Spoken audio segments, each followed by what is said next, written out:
Hello, welcome back. We're going to talk for a minute about the difference between leadership and management. I'm going to breeze through a lot of this, but there's some definitions that I'll leave up, hopefully for you to be able to read while they're up here.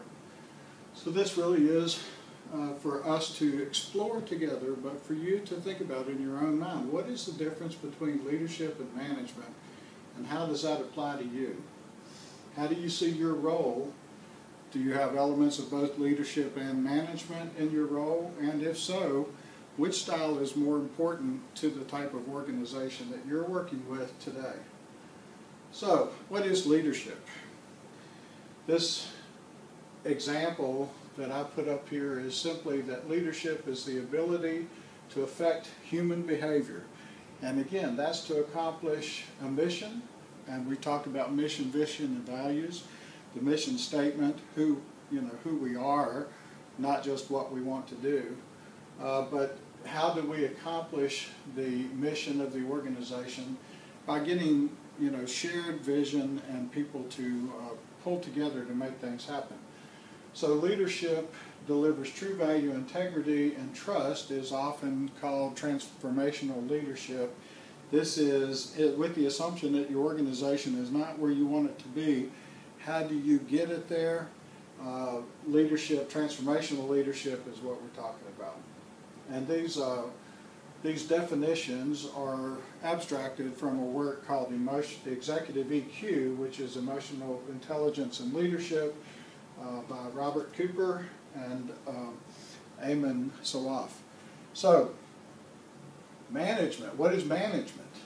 You can see management is much more about directing than controlling.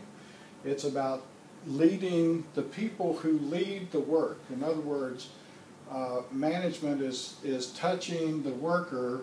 Leadership is managing the manager, or in the case of our definitions, inspiring the manager. So here we have the coordinating of efforts to specific goals and targets. And then management typically encompasses the deployment and manipulation of human, financial, technical, and natural resources. Again, in the context of your organization, are you more of a leader, or are you managing because you are directly reaching out and manipulating the resources of the organization? So, one of the differentiating factors, I mentioned it in just a moment ago, is in leadership we have a charge to inspire, or a necessity to inspire. And again, as a leader, we are leading and inspiring the people who generally are accomplishing the management functions. So in your organization, if there's a strata of mid-level managers who actually are working with the committees and or the staff to accomplish things, the difference is that a leader inspires other people, a leader adds to and creates the environment, a leader ensures that adequate resources are available. And so again, the difference between managing, controlling, and manipulating versus inspiring. So, leaders learn to inspire others, and this you can do with a dream. This is very important, and you heard us talk about vision in one of the earlier modules as that becomes the dream. Who do we want to become? And we create that dream for people and make it so real that people want to reach out and touch it.